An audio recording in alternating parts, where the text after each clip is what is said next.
quando ele diz assim, olha, vocês têm que pensar porque existe a sinistralidade, a coparticipação, né? Ela vai modificar conforme a sinistralidade. É bom lembrar que nós estamos daqui agora em diante mais de 19 anos sem concurso público. Então, as vidas vão ficar mais velhas e a gente não tem quantidade de vidas entrando para oxigenar um plano de autogestão. Isso me preocupa. Acho que o estudo tem que ser feito nesse sentido com impacto. Você disse que tem 3 anos. Daqui a 10 anos, como é que isso vai estar? Porque o que se quer agora é lindo poder pagar R$100 por mês de plano de saúde. Hoje eu passei mal, eu abri meu plano de saúde, eu disse na última assembleia que custava R$2.300. Chegou o boleto desse mês, custa R$2.700, só para mim, eu sozinha, sem meu filho. Então realmente tem sido difícil, mas acho que a gente precisa pensar, até porque na assembleia passada foi colocado aqui que vocês estavam com dificuldade com o interior, estavam tentando a Caixa Econômica para atingir o interior. A maioria dos nossos colegas do interior vão ficar como? A gente fecha aqui uma autogestão e diz o que a eles? Danem-se, não dá. Né? A gente tem muitos colegas com filhos, com dependentes no interior, é preciso pensar nas pessoas que estão assistindo, mas não estão aqui. E estão no mesmo barco nosso. De fato, a gente tem muita gente no interior. Falou sobre contratar plano coletivo por adesão porque não consegue com licitação. Né? E falou em acordo, Maria José falou sobre acordo de cooperação e Liberato também falou que foi feito entre vocês, que seria uma oportunidade. A questão é quantidade de vidas. Quantas vidas tem o TRE da Bahia para negociar com o plano de saúde? Certamente a gente não alcança 6, 7 mil vidas. Porque nós não temos essa quantidade de juízes e desembargadores, são só servidores. Peraí, você tem que falar no microfone porque está gravando para o interior. Viu? Então, assim, na verdade, eu estou fazendo essas colocações porque a minha grande preocupação é a gente aqui dizer assim, vamos fazer um plano de autogestão assodadamente, sem pensar nesses impactos, nas nossas particularidades, entendeu? E depois a gente não ter como dar conta disso aí. E, ao mesmo tempo, a questão é, qual seria o método que a gente pode fazer? Porque se o TSE consegue fechar um plano enquanto administração para os servidores, por que nós estamos aqui tão subservientes, só querendo fazer o papel que deveria ser da administração? Por que a gente não força também, já que a Justiça Eleitoral abriu esse precedente, e tenta fazer com que a administração pague nosso plano de saúde? Vamos lá. O próximo é Silas, depois Vinícius, Silas, depois André, depois Gilson. Vamos ver aqui, peraí, porque se for cada pergunta uma resposta, vai se estender muito. A pergunta dele seja já a resposta para ela, né? Não, a gente quer aprofundar um pouco mais. Porque só o seu bate-rebate. Porque precisa aprofundar esse tema um pouquinho mais. Então, Silas, 2 minutos. Vamos lá, Silas. Não, na verdade, a minha, praticamente, eu fui contemplado ali pelas intervenções de Lisa, só queria ressaltar como ela fez essa consciência que a gente precisa desenvolver em relação meu nome, Sestelo trouxe aqui para nós. Eu acho que de fato a gente precisa realmente estar mais alinhado com isso daí, da valorização do sistema público de saúde. É uma responsabilidade nossa como categoria, como sindicato, né, nos importar com a totalidade, né, da sociedade, não olhar apenas para o nosso umbigo. Então eu acho muito importante que a gente pense bastante nisso e pense como fazer. Talvez ele nos ajude a nos mostrar um caminho de como a gente pode contribuir para que esta luta, principalmente nesse momento que o SUS está sendo tão sucateado como está. Em relação ao plano, mais ou menos na linha, Lisa, eu queria, na verdade, que vocês avaliassem, no meu caso, eu fiquei pensando muito na questão da quantidade de vidas, né? Eu não tenho aqui, talvez o pessoal que já começou a trabalhar aí tenha mais ou menos a quantidade de servidores pelo menos os servidores, né? A gente não pode mensurar os dependentes, né? Mas pelo menos os servidores a gente tem uma ideia, levando em conta essa questão do quanto, mais ou menos? Quantos? 1.500 servidores, levando em conta também essa questão do envelhecimento da categoria, porque não vai entrar pessoas novas, né? Pelo menos está bem. Então, eu queria que vocês avaliassem um pouco isso também, pelo menos, mesmo que não seja algo tão técnico, né? Mas na experiência de vocês, o que vocês nos diriam a respeito disso daí. É mais ou menos as questões de Elisa mesmo, só ressaltando um pouco mais. Ok, o próximo é André, só que antes eu só queria lembrar que a comissão está criada e está estudando muito a questão da autogestão. E com relação à administração, nós chamamos a administração, convidamos para estar aqui e não veio porque não quis, a gente não pode obrigar, mas certamente todo o trabalho será levado para eles. Aí eu já queria fechar, inclusive, porque aí o que vocês acham? Fechar com o André e responder, depois viria Gilson e Gleice. Tudo bem? Então, André, 2 minutos, André, por favor. Eu vou fazer perguntas bem objetivas mesmo, né? Não tem contexto nenhum com... veja só, já foi pensado na viabilidade de um plano de saúde que abrangesse a Justiça Federal, a Justiça do Trabalho e a Justiça Eleitoral, pelo menos do Estado, entendeu? Não digo assim a nível nacional, que talvez fosse mais difícil, né? Mas pelo menos assim a nível de Estado, ou seja, os três se unissem para que tivesse um quantitativo maior de pessoas e aí viabilizasse de uma forma mais, digamos assim, mais facilitada, né? O plano de saúde, né? E uma segunda pergunta que eu faço é o seguinte, em relação ao plano de saúde que ela falou do Ministério Público, né? Esses percentuais é porque eu não entendi muito bem, que parece que há uma limitação quando passa de determinado, né, em relação a custos, né? Porque a gente sabe que os custos de internamento e de UTI são altíssimos. E às vezes assim, tem 200 mil de dívida com UTI, a depender do... E como é que ficariam esses custos? Por exemplo, assim, uma pessoa que fique durante 15 dias na UTI, né, a custo de, sei lá, 10 mil por dia. Eu estou chutando, eu não sei quanto é que é uma UTI, né? E aí, como é que ficaria para esse servidor pagar? Né? Como ficaria diluído isso no salário dele, entendeu? Até 3 mil. Bom, até 3 mil, mas esses 3 mil o quê? Seria diluído durante 12 meses? Bimestre. A cada 2 meses, bimestre. Bimestre. Então, não importa que fosse 200 mil, 250 mil de UTI, internamento, seria, digamos assim, 3 mil ao máximo para ser diluído em 2 meses. Ou seja, o indivíduo teria que pagar então 1.500, 1.500, é isso? Tem isso. Nossa, tem. Certo.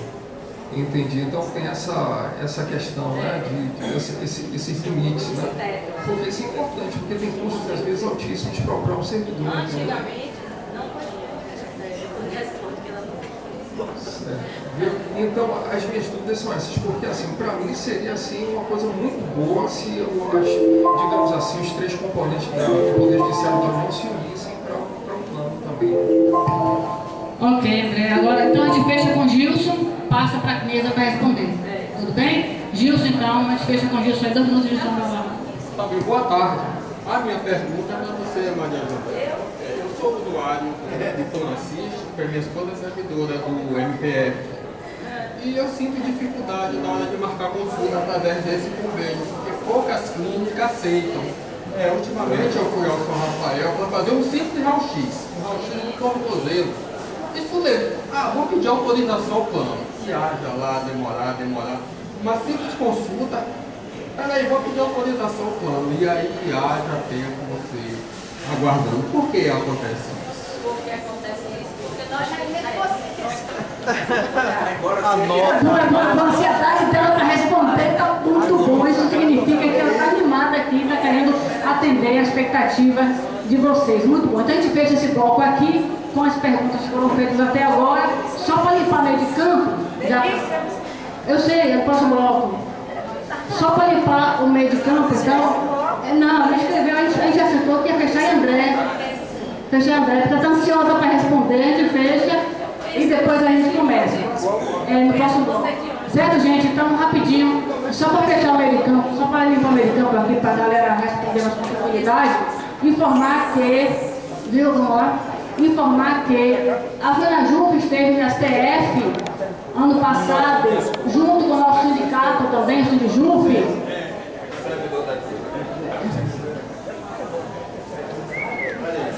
Vamos lá, gente. E nós cobramos isso, um plano nacional para os servidores para Jataú, um plano nacional. E também estamos acompanhando o trabalho de Sestela, inclusive na Rádio Metrópole, estive na Rádio Metrópole no sábado passado e retrasado, listando que as pessoas, porque as pessoas têm que se preocupar com o SUS, porque elas usam o SUS mesmo sem saber.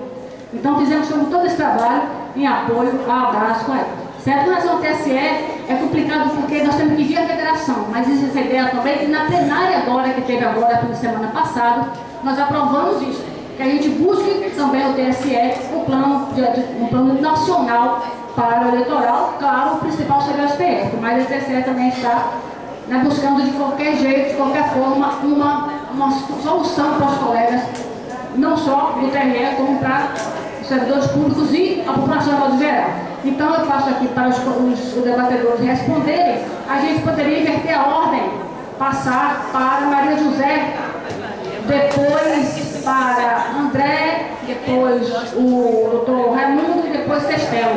Tudo bem? Então, você que tem pessoas que queriam para responder tudo isso, diga para a gente conectar. Responde rapidinho. Então tá, vamos lá, Maria José, com você, está aí. Quem menos gosta de microfone, quem vai ser mais demandada, meu Deus. Lisa, quanto às vidas, a sua preocupação, isso também lá no MPU acontece no MPF, tanto no MPM como no MPT. Nós temos 800 vidas, o MPT tem 200, o MPM não chega nem a 100. Isso foi o que aconteceu com a gente. Nós fizemos uma unificação de credenciamento para que pudéssemos fazer esse credenciamento único, porque nós não estávamos conseguindo fazer esse credenciamento por conta da quantidade de vidas. Então aí, foi o que aconteceu. Houve uma reunião lá em Brasília, que é onde fica a sede, e ficou definido que o MPF faria os credenciamentos. Então, com isso, Maria José é quem viaja, é quem faz os credenciamentos todos da regional aqui Bahia. E aí a gente consegue, no total a gente tem 1000 vidas, não chega a isso. É ruim? É, porque a gente não tem poder de barganha para poder fazer esses credenciamentos e tudo. Mas com isso, a gente contratou cooperativas. A gente tem a Unimed, que atende o pessoal do interior, porque a gente também tem as PRMs, também que nem os TRS. Então a gente tem a Unimed e fizemos também convênios com a Gama Saúde. Nós temos Gama Saúde e temos a Unimed. Então, respondendo a sua pergunta, ok? Para Gilson, a demora do São Rafael, exatamente, nós tínhamos convênio com o São Rafael. Só que o público tem que ter certidão para poder ter convênio com os órgãos, com os prestadores. E o São Rafael, a certidão está negativada. E aí nós temos quase 5 anos que não conseguimos mais firmar convênio com o São Rafael. Então nós usamos o Gama Saúde e a Unimed. Só que o Gama Saúde e a Unimed não é a mesma coisa que o Plan Assist. O Plan Assist é o plano que em 72 horas a gente autoriza tudo. Aí nós estamos mal acostumados, porque chega uma autorização lá, em menos de 72 horas a gente já autorizou, porque Maria José e os colegas que autorizam. O Gama Saúde não. O Gama Saúde pede 21 dias, tanto o Gama Saúde quanto a Unimed, porque é plano de saúde. E nós estamos à mercê deles. Então, 21 dias que ficam para autorizar. Então, é essa a demora do São Rafael. Aí eu peço a você que utilize outro. Nós temos o Hospital da Bahia, nós temos vários hospitais conveniados pelo Plan Assist que vai atender tão bem quanto o São Rafael para que você não tenha essa demanda, ok? E respondendo a André, o teto é R$3.000, independente de você gastar 1 milhão. Você for internado, você pode gastar o que for. O teto é R$3.000 a cada bimestre. Então você ficou internado um mês, você tem, tá lá, fez a sua continha, R$3.000 vai para a tua conta. Quando chegou 2 meses, você continuar, né, 2 meses, você pega os 3.000 e coloca ali. Se você passou a cada 3.000, vai somando R$3.000 na sua conta. Não passa disso, certo? Porque nós já tivemos casos anteriormente que não era assim. Então a gente pagava o custeio, era 10% de internação. Então, se a gente ficasse internado e gastasse 100 mil, a gente pagava 10 mil. E isso, a conta hospitalar é imensa. Então a gente ficava com medo. Hoje não. Hoje a gente tem um teto que limita, então a gente já fica mais resguardado, né? Porque 3 mil não é tanto com a conta hospitalar que vinha. Eu estou agora com uma paciente lá que veio agora uma prévia 150 mil. Mas é R$3.000 o teto dele. Entendeu? Então, pra gente. Os pais, que a gente tem ainda como dependente, que paga 200 e poucos reais também. E o teto é R$15.000. Certo? Não pode ficar despreocupado. Não, por internação não. Pelo que você gastou. Exatamente. Exatamente. Ok? Respondido? Vamos lá. Vou falar só uma dica aqui para a comissão, que eu nem sabia que tinha sido montada, viu, Denise? Mas assim, para a comissão eu dou uma dica para procurar a Unidas, que é a União de Autogestões, porque lá tem os grandes debates, tá a Petros, tá a Cassi, e lá debate os sufocos, as reuniões, é muito interessante, tem curso o tempo todo. Agora vai ter em novembro um congresso aqui na Costa do Sauípe, vai ter o congresso da Unidas, que vem gente do Brasil todo, vem gente de fora, então também o Ministério Público faz parte. Então tem Unidas, tem para se informarem mais, tem PEA, tem alguns sites, deixa eu ver se encontro. Vou ter algumas coisas que a gente pesquisou muito, né? Porque vocês têm que saber que programa é. O programa tem que abarcar TUS, TIS, que são linguagens que hoje todo o mercado se comunica. Isso a gente conseguiu junto ao PST esse programa, porque se não fosse, aí já teria um outro problema, seria em torno de 5, 6 milhões o programa, mais a customização. E aí tudo é difícil, né? Então, conseguir de graça é muito melhor. A gente foi lá e conseguiu, já superamos isso. Deixa eu ver se... Não tem não. A gente procura... Mas, deixa eu ver se... Estava no início do projeto,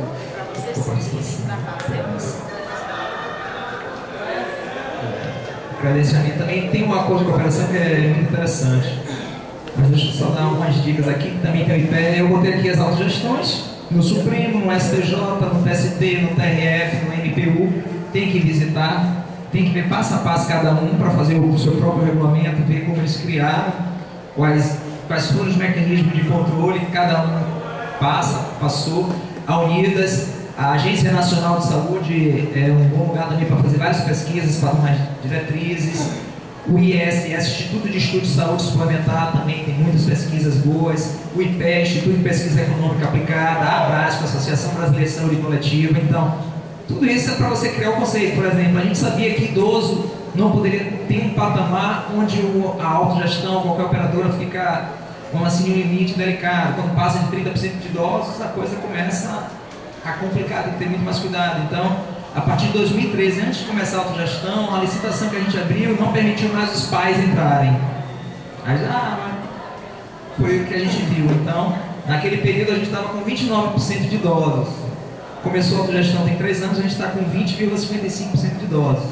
A média das autogestões são 25% de idosos, mas tem umas que chegam até 50% de idosos, que é realmente complicado. Então você tem que pegar esses percentuais. Tem a pesquisa da Unidas que sai a cada ano, que diz lá quanto que gasta em cada um, para vocês terem a média. As pessoas pensam que se gasta mais em internação, não é verdade. 50% internação e 50% ambulatorial. Então vocês têm que focar também no ambulatorial, na coparticipação. Então como é que consegue isso? Tendo essas pesquisas, entrando na Unidas, frequentando. Lá na nossa comissão a gente frequentou muito a Unidas. Mesmo antes de começar, a gente ia lá como ouvinte ver os debates dele, de quem tem autogestão. Então isso também é muito interessante, essa é uma dica.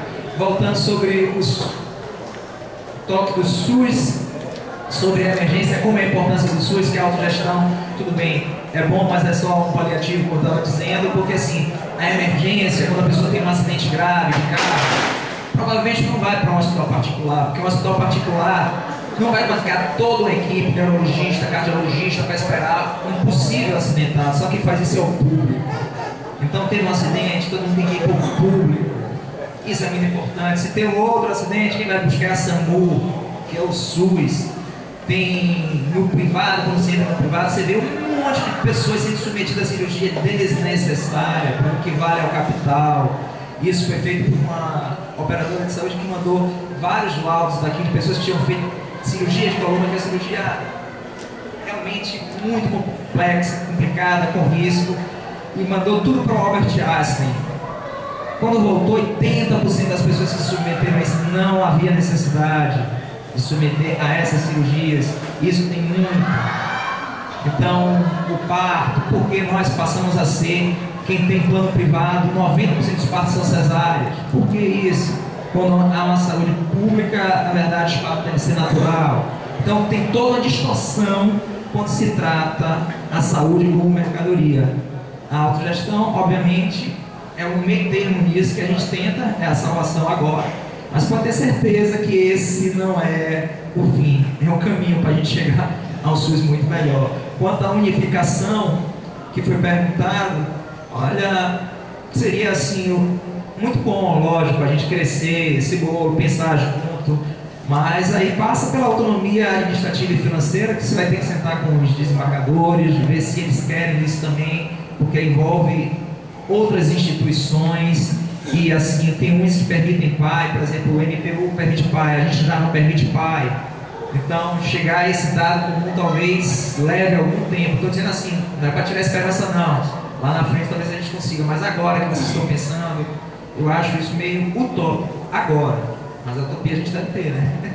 Sempre. Então, falei sobre os idosos, o que é que tinha mais? A cor. Pelo menos o que eu notei foi isso aí.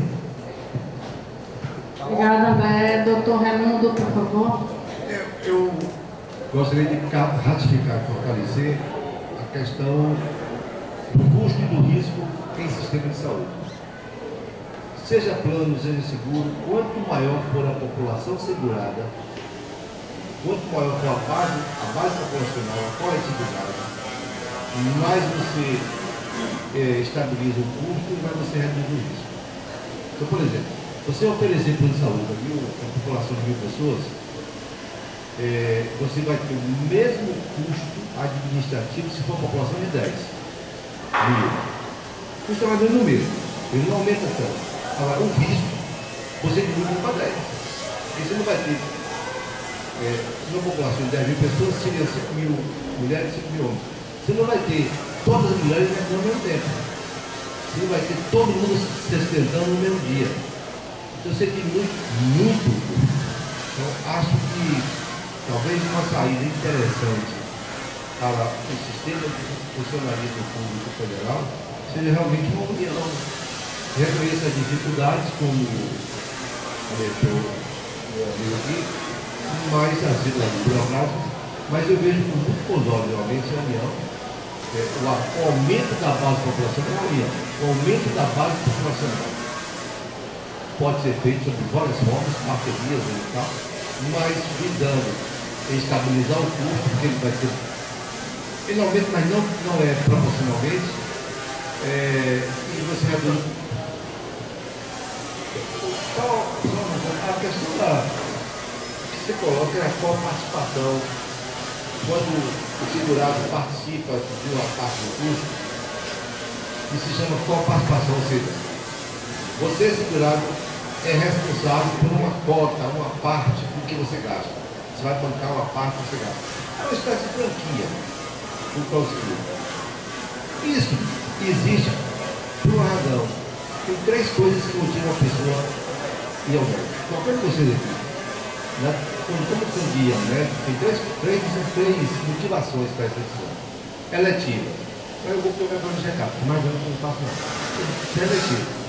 Segundo, infortúnio. Assim, o carro caiu, quebrou, caiu na escada, qualquer coisa que realmente seja emergência. E terceiro, moda. Não tem moda. Eu dou um exemplo. Cirurgia bariátrica, ela cura diabetes. Cura. Ela cura diabetes. Você pega um diabético insulino dependente, ou ela transforma o indivíduo em não diabético, ou ela reduz bastante a insulina. Uma cirurgia diabética, uma cirurgia bariátrica, custa no Brasil entre 30 e 50 mil reais. Mas 2/3, 75% das 50 mil cirurgias, 100 mil cirurgias bariátricas no Brasil, não é moda. É para tratar a obesidade. Entendeu? Então, são essas três motivações. Então, se é certo ou errado, não sei, mas essa questão se coloca do segurado, e eu também sou segurado, porque eu estou seguro saúde, de se colocar um segurado para pagar uma parte, e nós vamos para segurar, é um paradoxo, que é para segurar e dificultar, ou impedir, ou retardar a ida dele ao médico. Quando ele vai ao médico, pelo importúnio é bom, porque quanto mais cedo ele vai, mais ele reduz a conta do infortúnio. Na moda não, você vai para a moda, aí é só custo mesmo, não tem benefício. Castelo,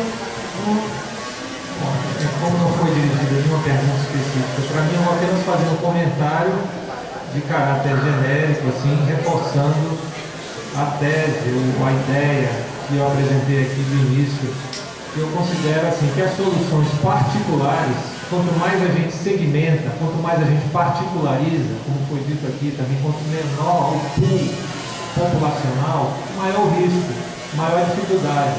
Não é isso? Então, a ideia do Sistema Único de Saúde é justamente essa, é a gente poder diluir pelo conjunto da população. Eu fico muito triste de ver quando se diz assim, a população está envelhecendo e isso é encarado como um problema. Eu acho que a gente devia estar feliz, assim, de ver que bom, né, que as pessoas estão envelhecendo, estão vivendo mais. Não é isso que a gente quer? Viver mais, viver com saúde, né? Por que isso é um problema? Não é um problema, é algo para a gente comemorar. As pessoas mais velhas, elas têm necessidades de assistência maiores que tenham. Ninguém vai ao médico assim por brincadeira, porque não tem nada para fazer. Isso é uma lenda. As pessoas vão porque precisam. Eu acho que o nosso país tem condições, sim, de arcar com os custos assistenciais da nossa população. Se a gente puder realmente pensar em soluções que contemplem o conjunto. Porque justamente, pessoal, quem mais precisa é quem menos pode pagar. É aquele trabalhador idoso, trabalhador braçal, idoso, que está no bagaço, não é o desembargador aposentado que viveu uma vida laboral e se aposenta com saúde, com dinheiro na conta. Não, o trabalhador braçal que se aposenta com uma mixaria de aposentadoria e a saúde no bagaço. Esse aí vai precisar de assistência e não vai ter. Então não é ético, é desumano até, se a gente pensar na situação do nosso país. Então eu queria apenas dizer isso, entendo que quanto mais a gente pensar de forma particularizada, porque as necessidades individuais de saúde são particulares mesmo, cada um de nós quando adoece quer ser atendido e encarado como um indivíduo único nas suas necessidades, e isso é legítimo, certo? Não somos todos iguais. Entretanto, as soluções, elas precisam ser pensadas em conjunto, porque nós vivemos em sociedade. Não há solução possível se for um salve-se quem puder. Não há solução possível se for cada um por si. Quando eu falo cada um por si, o indivíduo ou cada categoria também, se a gente segmentar essas estratégias. Então, eu acho que é assim, ao mesmo tempo que é legítimo a gente procurar soluções que atendam às nossas necessidades, a gente não pode perder de vista que vivemos em uma sociedade e que as pessoas que mais precisam de assistência são aquelas que têm menos recursos. Se a gente condicionar o acesso à capacidade de pagamento do indivíduo, a gente vai estar penalizando ou condenando mesmo à morte pessoas, quer dizer, por causas evitáveis, que a gente tem tratamento, tem conhecimento para tratar essas questões. Seria uma coisa extremamente, aliás, né, uma situação extremamente injusta e desumana.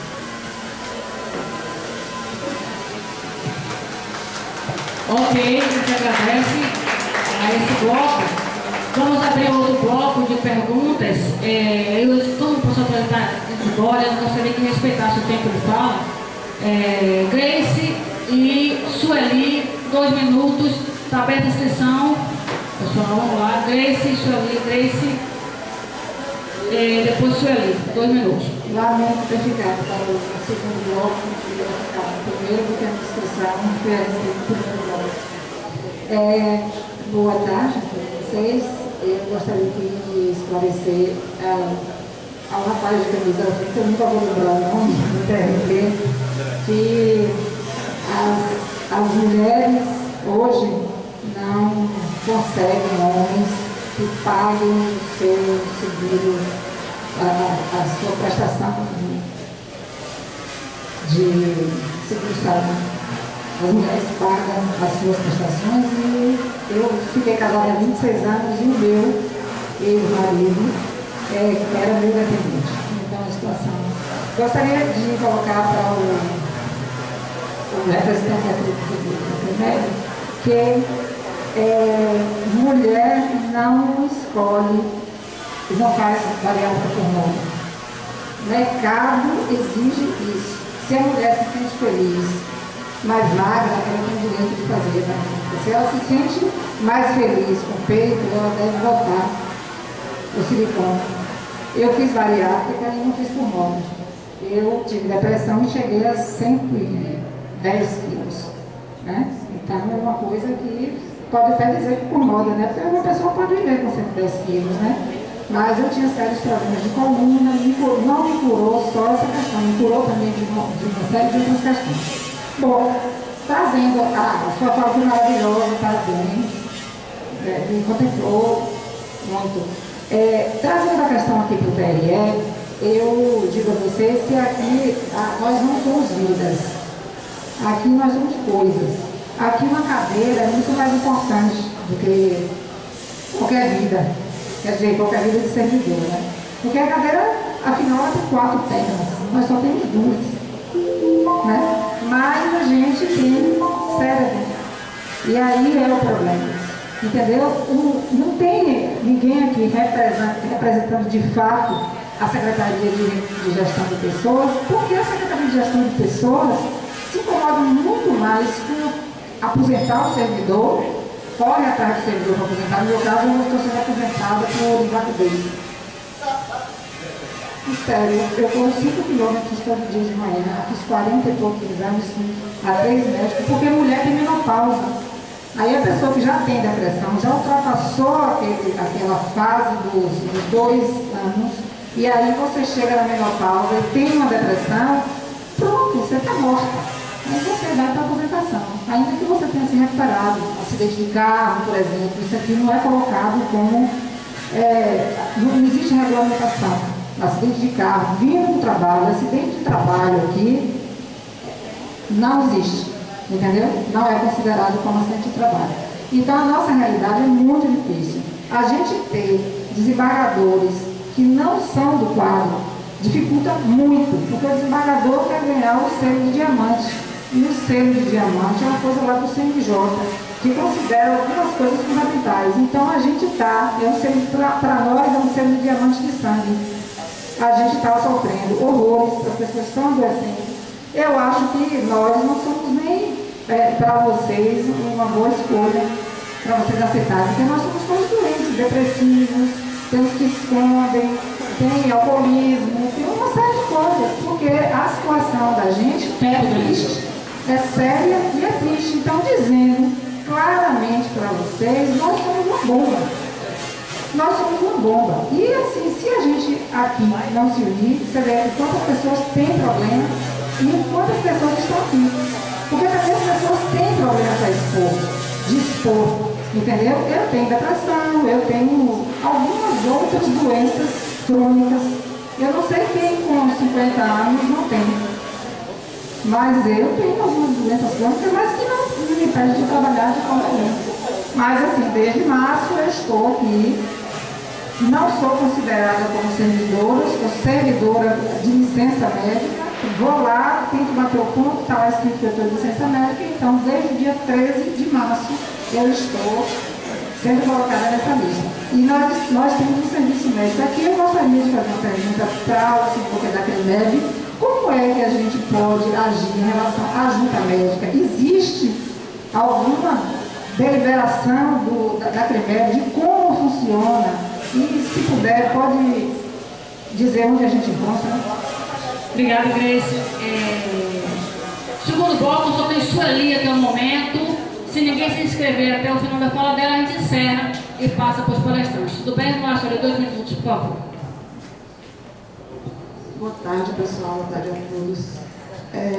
Em relação, acho importante a gente discutir realmente saúde, mas acho que da fala que os colegas do MP8 da RT trouxeram em relação a todos os riscos e todos os problemas e como implementar uma autogestão e as ponderações que Elisa fez e Grace fez em relação ao nosso quadro, né, de pessoal, número de servidores e tal, acho uma temeridade, uma loucura o tribunal pensar em um plano de autogestão e, sinceramente, acho que a administração não vai encampar essa proposta. Acho que nós precisamos mesmo trabalhar e pensar em saúde, discutir com a administração. Acho que, assim, não acho que a administração deveria estar aqui. A administração não nos chama para discutir nada, tomar decisões. Essa é uma decisão da categoria, dos trabalhadores. Nós devemos, sim, estar sempre reunidos, discutir nossas posições e, com elas na mão, a gente discutir com a administração e negociar. Acho que, assim, no máximo que a gente consegue arrancar da administração com muita luta, não vai ser fácil, é que a administração contrate um plano de saúde, né, com o grupo que tem, e não é fácil, já vou dizendo que também não é fácil, porque os planos não estão interessados em novas adesões. Nós tivemos esse problema, quando tivemos problemas com a Promed, que estávamos ainda na gestão do sindicato, simplesmente não queriam, mesmo sendo um grupo maior. Mas seria uma solução emergencial, paliativa, porque, sinceramente, a cada renovação de contrato, as coisas mudam, fica tudo mais difícil e as regras vão mudando nesses contratos, vai se mudando, se vocês olharem, as empresas todas vão mudando os contratos e vão melhorando, piorando e não é satisfatório. Mas acho que a autogestão, para nós, é um grande risco. Eu estive conversando com um colega do Piauí, justamente na plenária que teve aqui da federação, e eles estavam falando o seguinte: a gente tem autogestão com coparticipação, e eles estavam relatando o caso de um colega, que a mãe, se não me engano, foi internada, passou alguns 15 dias, eu acho, de UTI. Eu vou pedir ao pessoal que eu consiga terminar. Muito obrigada. E no final, né, eles tinham coparticipação em tudo. E no final, R$200 mil de conta.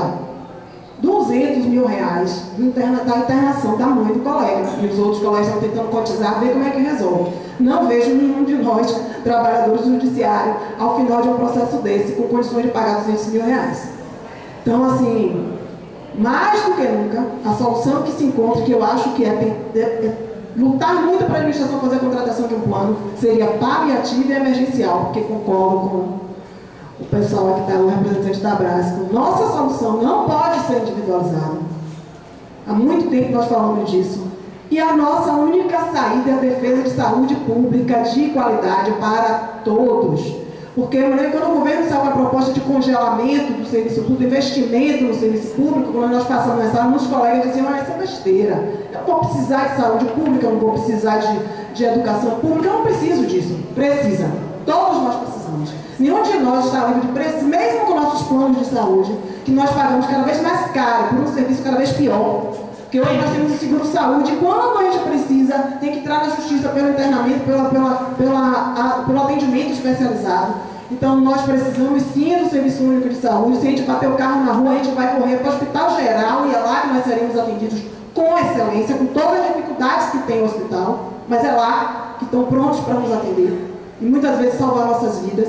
Então, é a única solução, é a gente lutar por saúde pública de qualidade para todos, até porque se a gente parar um pouquinho para prestar atenção no que é o SUS, no que é a sua proposta, nós vamos ver que é uma proposta muito boa, excelente, só que ela nunca foi implementada, porque aqui as coisas vão deixando de lado, o que é público, a gente tem mania de olhar como se fosse de ninguém e deixar que seja jogado às traças. Então acho que mais uma vez, antes que o caos se instale, a gente precisa fazer algo, precisa começar a batalhar antes que o colapso se instale. Porque assim, hoje o que nós temos no TRE, a gente vê muito claramente, são muitos colegas, não só aqui, não é uma realidade nossa, é uma realidade do país. As pessoas estão deixando de pagar ou então em casa escolhem quem é que eu vou pagar o plano de saúde. É a esposa, é o filho, quem é que está precisando mais? Porque está caro demais para todo mundo, ou está todo mundo com plano na justiça. Então é essa a realidade. Isso está fazendo o quê? Pressionando o serviço médico no tribunal, que não está pronto e não tem a proposta de fazer esse tipo de atendimento. Eu acho que o número de queixas em relação ao atendimento no serviço médico no tribunal vem muito disso. No momento em que eu não tenho um plano de saúde, eu não quero usar o SUS. Eu tenho um problema de saúde, eu venho aqui. Mas não é essa a proposta do serviço médico no tribunal. Isso está pressionando muito o pessoal lá. Então tem muita coisa realmente para a gente discutir, mas a saída não é individual. Sestelo, sua fala me trouxe um alento, assim, não estamos sós. Obrigada, Charlie. Gente, mais alguém quer se inscrever para esse bloco aqui agora? Por favor, alguém agora? André, a bancada, 2 minutos de novo. Vamos lá, André. 2 minutos, vai lá. É muito rápido também. Olha, veja só, eu concordo com tudo, né? O ideal do SUS, né? Que é um ideal lindíssimo, maravilhoso, que deveria funcionar, etc. Eu concordo com tudo.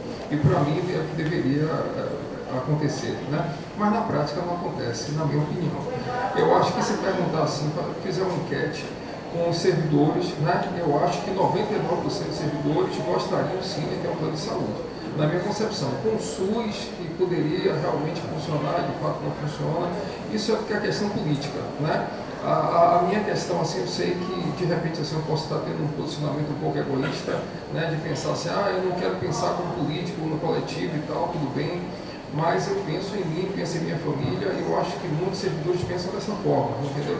E gostariam sim de ter um plano de saúde. Claro que a gente gostaria de ter um SUS maravilhoso, lógico, não estou sendo contra o SUS de forma nenhuma, mas que 99%, eu tenho certeza disso, eu gostaria sim de ter um plano de saúde decente, que correspondesse às mínimas expectativas, eu creio que sim. Então, assim, eu acho que aqui não tem parcela nem de 1% da representação dos servidores do tribunal como todo. Se fizer uma enquete, pode ser até enquete online, seja lá como for, vai perceber isso daí. É uma quantidade imensa de pessoas que querem. Entendeu? Então, assim, se tiver efetivamente um plano de saúde que corresponda aos anseios, pelo menos a maioria, e seja um valor assim que a maioria também possa arcar com menos dificuldades, eu creio que realmente as pessoas vão querer, vão desejar, é o que eu penso. Eu, por exemplo, eu gostaria sim de produção de TRE.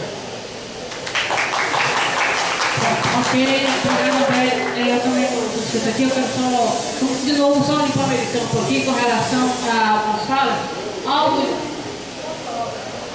Claro que sim, 2 minutos, você, vamos lá, 2 minutos, fica à vontade. Lisa também. E aí com você, com Lisa, a gente fecha o bloco, tudo bem? Vamos lá. Uma experiência que nós já tivemos com essas pesquisas.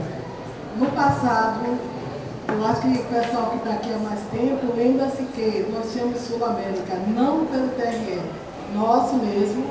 E a Sul América começou a aumentar assim, de uma forma que a maioria das pessoas começaram a sair. E ficando só o pessoal de mais idade. Então, na época, a gente também queria ter um plano de saúde particular, né, um convênio. E nós começamos a fazer uma pesquisa. Nessa pesquisa, nós pedimos à Sul América, por exemplo, acesso à sinistralidade. E quando nós começamos a ver a situação, por exemplo, fator idade,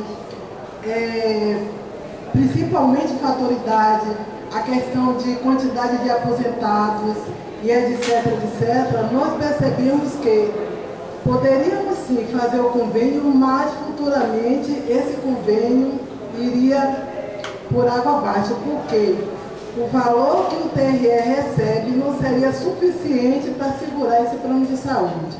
Então, assim, se estão querendo que haja convênio, eu acho que primeiro deve começar, primeiro fazer a pesquisa, a quantidade de servidores, servidores por idade, dependentes de servidores, quanto custa um internamento na UTI, uma diária de UTI, uma diária ambulatorial e por aí por diante, né? Enfim, todos os procedimentos necessários para manter a saúde de uma pessoa enferma.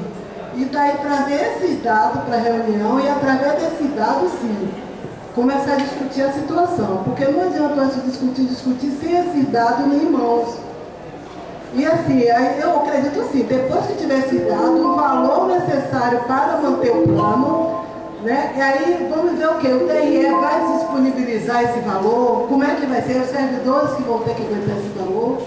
Porque sem esse dado monetário, eu acho que a discussão fica meio fraca. Viu? Obrigada.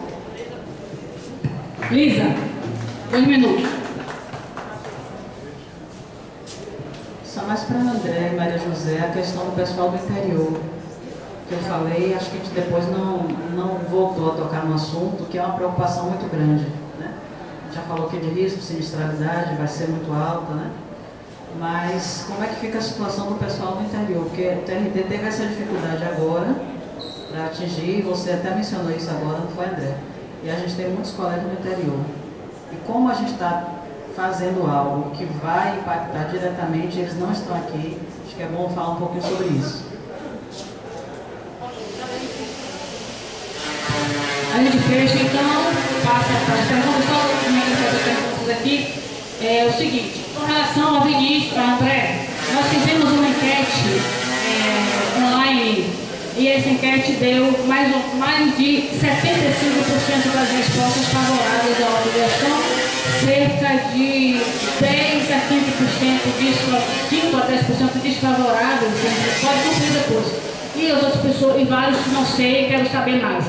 E nós fizemos 2 assembleias também tratando só sobre esse tema e fizemos também um debate sobre esse tema. Ou seja, a grande maioria quer sim quando a autogestão, porque quer se ver livre da porta do pescoço com essa forma de autogestão. O sindicato não pode ser irresponsável e dizer vamos fazer autogestão. Por isso, colocamos uma proposta na Assembleia para eleger uma comissão para estudar a viabilidade deste plano e fazer esse elo aqui com os outros autogestão. Inclusive, estamos fazendo campanha também, apoiando aqui a Brasca, estamos fazendo campanha em defesa do SUS, porque, inclusive, vocês sabem que até a autogestão está influenciada também pelo SUS. Então, nós precisamos do SUS. Não tem como a gente se ver livre dessa obrigação de lutar em defesa do SUS. É uma coisa que tem que ser pacífico entre nós. Não é por a gente querer um paliativo para os servidores, que pode vir em forma de autogestão, em forma de contratação de um plano do peso TSE, em forma de aumentar o auxílio de saúde, que é mais difícil, mas qualquer outro paliativo que a gente pode vir para o servidor TRE, é a nossa obrigação buscar por esse paliativo, porém, se ajuda também para favorecer, para defender e blindar o SUS do sucateamento que está sendo colocado agora, e não só o SUS, todo o serviço público. Agora o SUS é um tema que perpassa todas as categorias, e porque trata de classe, porque só a nossa classe usa o SUS. É bom que, veja bem, só a nossa classe precisa do SUS.